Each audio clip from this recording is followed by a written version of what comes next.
Uzi, eu confio em você. Por favor! Não! Não! Não!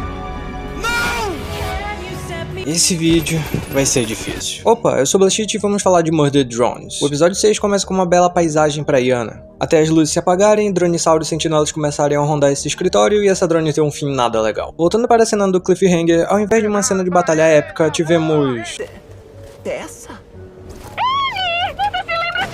Na verdade, isso foi bem esperado. Bom, a Uzi não gosta da ideia de ter uma humana aqui e diz que já estava cansada de matar a Jay. Robôs eficientes são clonados mais. Ah, sim, claro. Dos 3 episódios que apareceu, em 2 você morreu e no outro foi possuída. É muito eficiente em ser derrotada. Elas explicam que a chefia fugiu, que o último registro da SIM foi mandar os drones para Cobre 9. No caso, o grupo do Wen. Mas a Dawn não perde tempo e já vai pegando a baratinha de volta e sai correndo com um ping baixo em direção ao laboratório de febre. Depois de uma rápida caçada, Tessa e Jay explicam que assim tinha um plano em 3 passos, que envolvia destruir a vida biológica dos planetas, construir as torres de corpos e finalmente chegar no laboratório de febre, que existe em outros planetas também. Dito isso, a Tessa fala pra Jay ficar aguardando a nave, de uma maneira um tanto estranha, e a Uzi começa a perguntar o que estava acontecendo com a Dawn. A Tessa fala que a Dawn acredita que os humanos tinham matado os pais dela e que ela tinha herdado uma doença hereditária. Então, eles descem nesse buraco e temos essa cena fofinha do Wen carregando a Tessa nos braços enquanto ela brinca com o cabelo dele. Sempre rola essas ceninhas de fundo, mas nesse episódio foram as mais fofinhas até agora. Logo na entrada vemos vários corpos de drones de desmontagem, além de várias escritas na parede, dizendo para não olhar para as luzes. Vocês vão saber do porquê. A Tessa lembra que tem um sistema de segurança contra os drones que ela pode desligar. Talvez. Depois de encontrarem uma placa convenientemente dizendo onde fica o laboratório secreto, a Tessa cai em uma armadilha relativamente óbvia que estava no chão e arrastada pelos corredores. Indo salvar ela, eles encontram uma figura pequena reproduzindo barulhos de bebê.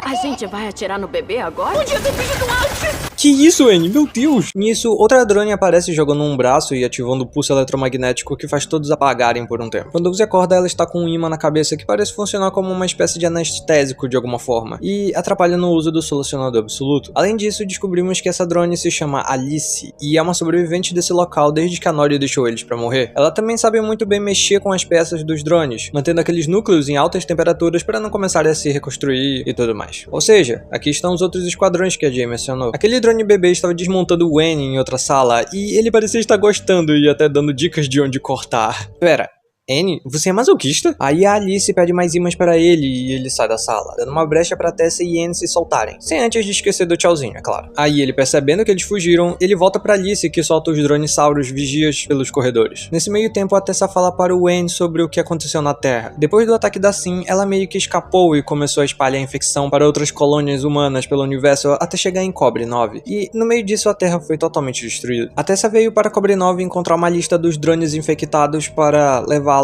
até o laboratório. E sabendo que a Uzi também era infectada, o Wen teria que escolher entre ela ou o universo. Parabéns, Liam! Você meteu a cartada de que o vilão vai destruir o universo. Um dos drones encontra eles e reinicia o Wen. Até então tenta acalmar o Dino usando o famoso método universal de estender a mãozinha na frente do focinho de um bicho cheio de dentes. Eu não faço isso nem com meus gatos, imagina com um bicho desses. E aí acontece o óbvio. Depois da Alice fazer a uso de farm infinita de dedos, ela acorda e começa a bugar. Por conta disso, ela destrói o controle das portas, fazendo elas abrirem e chamar a atenção dos Dinos pra lá. Alice tenta fechar a porta, mas já é tarde demais. Fazer o que, né? Feliz. Então, o Dino entra na sala para atacar o Uzi que tinha apagado.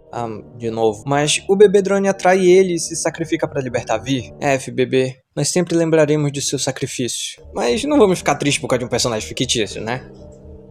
Apesar da Vi estar solta, ela não pode olhar para os feixes de luz, então quando ela ia atacar os dinos às cegas, eles são reduzidos a uma massa orgânica vermelha. Agora cinza. Bem, a Tessa acorda o Wen e a Vi com a Uzi nas costas fala para irem embora dali. Mas a Tessa diz que conseguem chegar no laboratório e a Uzi acorda e dá um abraço no Wen. Nesse meio tempo, aquele drone que mordeu a Tessa contraiu raiva e começou a caçar o grupo. Na verdade, depois daquilo, ele bateu com a cabeça e isso mexeu com o sistema interno dele. O grupo então chega no corredor para o elevador e encontra uma Doll paralisada com a baratinha na mão do lado do botão para chamar o elevador. Muito conveniente isso, não? A Uzi iria resolver isso rapidinho, mas o Wen e a Vi não deixam ela usar o programa. Mas nem precisava mais porque a Tessa já tinha ido lá pegar a baratinha. Não sei se essa garota é muito confiante ou muito burra. Então os drones vão até Tessa e... Epa, solta as mãozinhas. Solta. Nada de Nuzi no meu turno. Então os drones vão até Tessa e acaba que a Doll tava usando um GIF de reinicialização pra fingir estar paralisada. Engraçado é que se reparar bem a tela dela, realmente o ícone estava centralizado no olho esquerdo, sendo que deveria estar no meio da tela. Ela então começa a chamar o elevador e antes de pular no poço dele, ela libera todos os dronesauros que estavam no corredor. E quem dera que fosse só isso, porque o dronesauro bugado também aparece. Mas mesmo a Tessa usando seu sangue pra afastar os outros, esse dronesauro não tá nem aí e do nada puxa uma fucking metralhadora.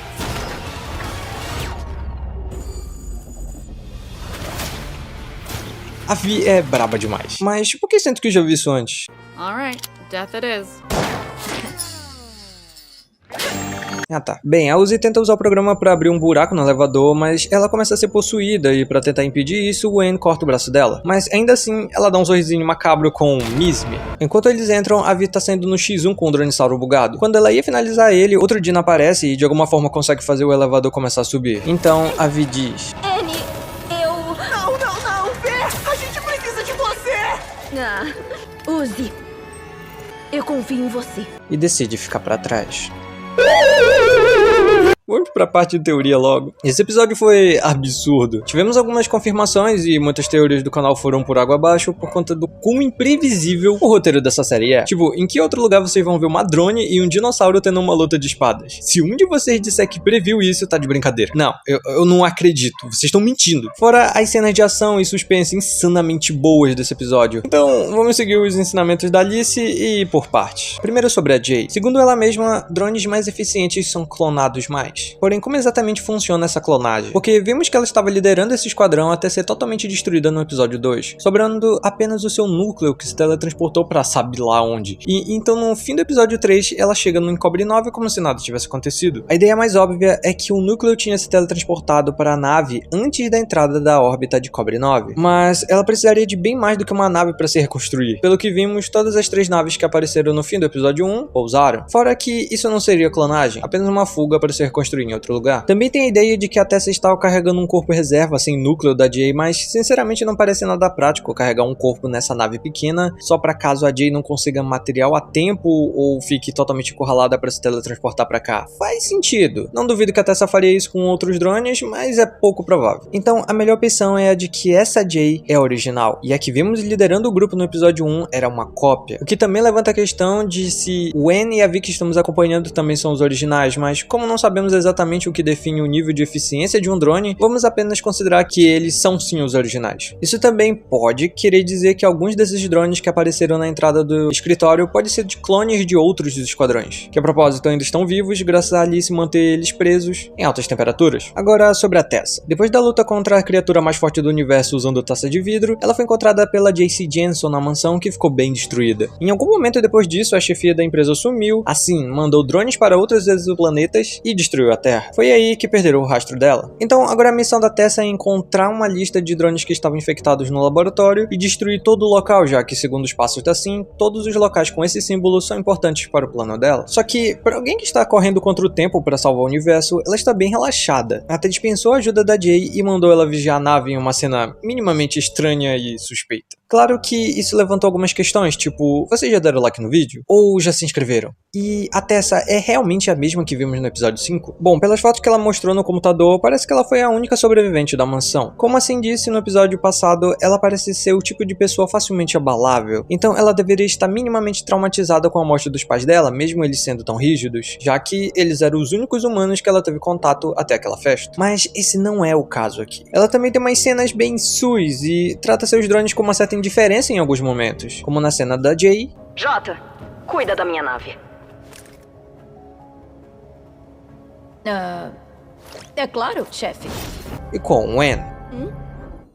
Eca. Nada de namorar o meu robô, tá? Também tem uma cena que ela diz ser uma humana que pode desativar os dronesauros, seguida pelo acesso negado. Isso pode ser interpretado como uma piada por ela simplesmente não conseguir desativar por algum motivo aleatório, ou por ela ser uma drone e o sistema só desativar com os humanos. A cena em que ela foi mordida por esse dronesauro deveria causar uma certa preocupação, já que foi dito 2 vezes na série que o ar em Cobre 9 é tóxico. Fora que em nenhum momento é possível ver o rosto dela. Ela não precisava tirar o capacete, apenas ter algum sistema para deixar ele transparente. E é engraçado que ele é escuro, porque como vimos a Vi fazer, lentes refletores são eficazes contra os flashes dos dronesauros, e ela sabia que iria passar por isso. Porém, mesmo com essas evidências, não acredito que ela seja uma drone, já que ela tem uma anatomia diferente com 5 dedos nas mãos, o capacete escuro deve ser para proteger ela da radiação, igual os astronautas usam, ela realmente pareceu sentir dor pela mordida, o imã não grudou no capacete dela, e a nave dela pousou de uma forma mais segura, diferente das outras e dos drones do episódio 1. Mas isso não quer dizer que as intenções dela sejam boas, justamente por ela ser uma humana, mas seu comportamento ser meio sus. E agora vamos falar do elefante da sala, o solucionador absoluto. De novo, devo ter mudado a teoria do que é esse troço umas 3 vezes, porque mesmo no episódio 6 da série, ele ainda é bastante misterioso. Nesse episódio até se chama isso de doença e confirma que ele pode passar hereditariamente. Ela também diz que os humanos já conheciam essa mutação com IAs descartadas, o que a gente também sabia porque tem uma fita só explicando sobre isso. Sabemos que essa infecção começou na Terra com o corpo da Sin. Tessa diz que a Sin dominou toda a Terra e depois a infecção começou a se espalhar para os outros exoplanetas. E o que ela usa para representar isso é uma foto da Nori e da Eva. E depois uma gravação da Nori com os olhos amarelos destruindo a câmera. Que, a propósito, essa é a mesma descrição que a Alice diz pra Uzi quando a Nori deixou eles pra morrer. O curioso é que todas as vezes que vimos a Nori, ela tinha olhos roxos, mas no vídeo ela está com os olhos amarelos. Então isso dá a entender que assim mandou Nori e Eva pra Cobre 9 para espalharem a infecção, por meio da fabricação de bebês, pelo visto. E que ela consegue possuir os corpos desses drones infectados, inclusive seus herdeiros. Só pra deixar claro que essa possessão é diferente do que vimos no episódio 5, porque lá os drones ficam com esse X característico na tela e só pareciam seguir ordens enviadas pela Sin. Mas o que aconteceu com Uzi e Nori foi um pouco diferente, porque elas ficaram com os olhos amarelos, a Nori mostrou os mesmos tentáculos que vimos no episódio 5, usou a habilidade nula igual no flashback do N, e tivemos o clássico Miss Me. Mas temos problemas com essas informações, porque se assim consegue controlar qualquer drone, por que ela não fez isso com os drones de desmontagem antes? Aliás, sabemos que eles também têm o solucionador no sistema e a missão deles era justamente acabar com os operários corrompidos que ia contra o plano da Sin. E se ela não pode controlar os drones de desmontagem, então por que ela não possuiu a Doll até agora? Já que ela também é filha de uma drone enviada para Cobre 9, igual a Uzi. A Doll. A Doll é a Doll. Pra vocês terem uma ideia, ela é tão misteriosa que nesse episódio ela não falou uma única palavra. Além dela aparentemente precisar da Tessa pra chegar no laboratório no episódio 5, mas aí vem o episódio 6 e tipo, ela pega a baratinha e sai correndo diretamente pra lá.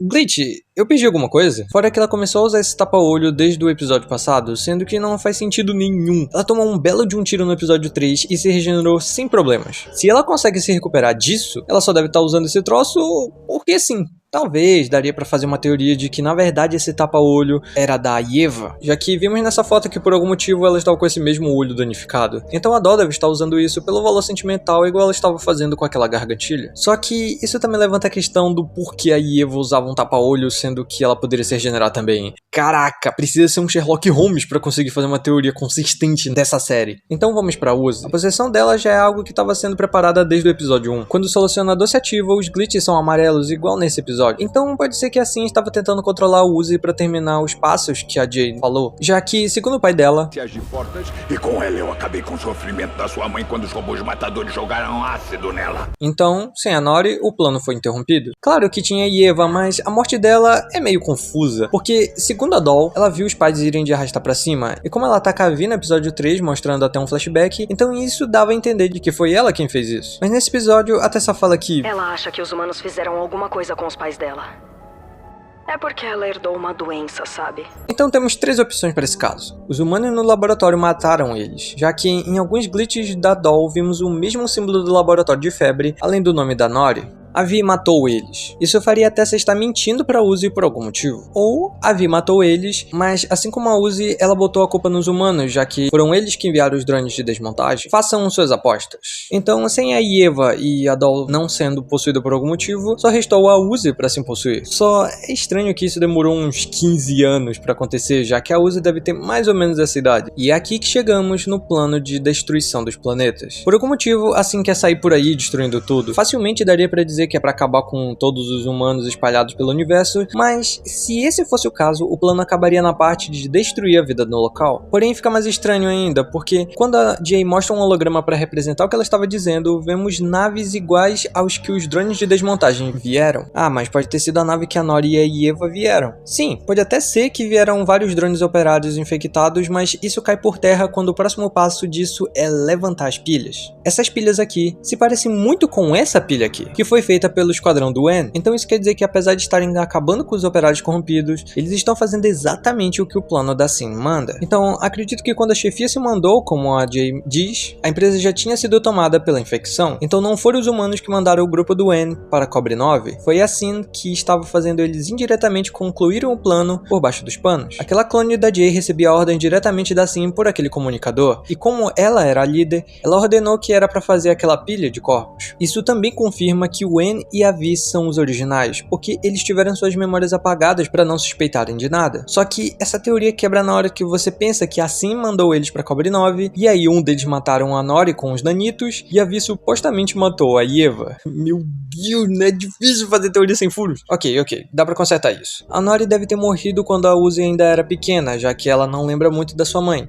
Ou seja, isso foi há pelo menos 14 anos atrás. Sabemos que a empresa mandou outros drones de desmontagem antes do esquadrão de Yen, por causa desses corpos. Nesse tempo, a empresa ainda estava sendo controlada pelos humanos, então é possível que um desses drones aleatórios mataram ela. Droga, se fosse o Wen que tivesse feito isso, seria tão mais legal. Já a Eva parece ter morrido mais recentemente, já que a Doll acredita que a Vi fez isso. Nesse caso, realmente a Sin ficou maluca e se confiou bastante de que a Uzi e a Doll herdariam a infecção. Essa é a parada estranha que venho falando em quase todos os vídeos de Murder Drones, porque não faz sentido os drones de desmontagem destruírem os operários, sendo que eles têm o mesmo programa em seus sistemas. Mas agora talvez isso faça um pouquinho mais de sentido, porque a Sin só pode possuir drones infectados como a Uzi, mas não pode os drones de desmontagem tipo o Wen, mesmo esses dois tendo o solucionador absoluto. Então talvez a Sin e o solucionador absoluto não sejam exatamente a mesma entidade, como eu falei nos vídeos anteriores, porque nesse episódio, quando a Uzi foi possuída, ela falou com aquela voz robótica, mas nos créditos apareceu que a atriz fez apenas a voz do personagem solucionador absoluto, diferente do episódio anterior. Antes do episódio 5 faria sentido não ter o nome da Sin, porque não sabíamos que ela tinha essa mesma voz, então para não dar spoilers, não foi acreditado isso. Mas agora que já sabemos disso, não teria motivo de esconder o nome dela, já que supostamente eles eram a mesma entidade. Então, sendo personagens diferentes atualmente, é possível que a Sin que vemos no lixão ainda esteja acordada dentro do sistema e propositalmente bloqueou o controle do solucionador absoluto no Wen e na Vi para eles não serem possuídos definitivamente pelo programa. Por isso o solucionador teve que contornar esse problema apagando as memórias dos dois e colocando o clone da Jay meio que para vigiar eles. Talvez isso explique a demora para possuir a Uzi em todos esses anos. Talvez a Sin ainda esteja lutando contra esse sistema de dentro para fora. E sendo assim, não uma vilã como acreditávamos, mas a heroína que mais está lutando para impedir a destruição